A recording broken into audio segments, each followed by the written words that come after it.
El 16 de agosto de 1966, la empresa del Soviet de Comercio Exterior, de Cooperación Científica y Técnica, se unió con Fiat para desarrollar autos para la Unión Soviética.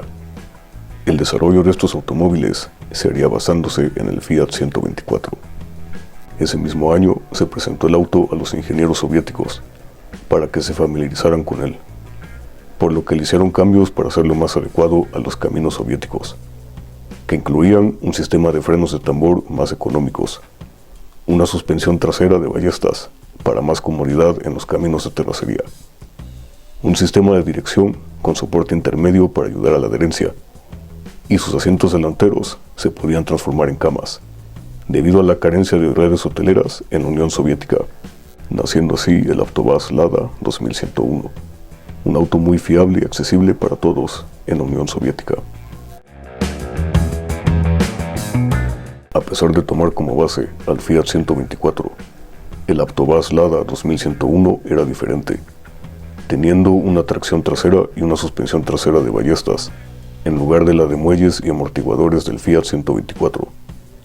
Tenía frenos delanteros de disco y traseros de tambor, un sistema de precalentamiento para arrancar en condiciones muy frías y calefacción en todo el habitáculo. Su carrocería seguía siendo cuadrada como la del Fiat 124, y se le añadieron muchos detalles en cromo, y los detalles en el habitáculo eran de plástico. Tenía un motor Fiat OHB de 4 cilindros en línea, de 1.2 litros, con 60 caballos de fuerza, acoplado a una transmisión manual de 4 velocidades, alcanzando una velocidad máxima de 145 km por hora.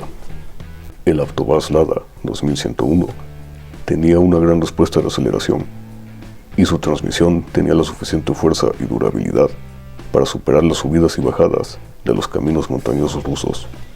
Además, este auto tenía la peculiaridad de que su sistema de refrigeración se podía usar solo con anticongelante, pues si se mezclaba con agua, podía congelarse el depósito de anticongelante. Los primeros Lada 2101 fueron producidos en 1970 en la fábrica de automóviles de Río Volga. Antes de que terminara el año, se habían producido ya 21.530 unidades, y en 1971 la cifra aumentó a 172.175 vehículos. En 1973 ya se habían producido 379.007 ejemplares, y a partir de 1974 la línea de producción trabajó a su máxima capacidad. La única regla del acuerdo entre Italia y la Unión Soviética es que los Avtovaz Lada 2101 solo podían ser producidos y vendidos en la Unión Soviética.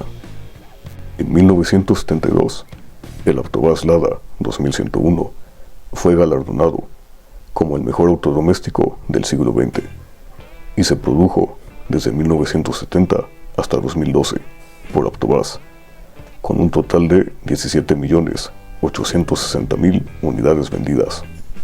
Finalmente, Avtovaz cedió sus derechos de producción a la corporación Kalashnikov y a Bogdan Group, y aún se sigue produciendo este modelo por estas corporaciones. Después del 2012, el Avtovaz Lada 2101 sí pudo salir de Rusia, pues en Cuba se utiliza por las fuerzas de seguridad del Estado y también se utiliza como taxi.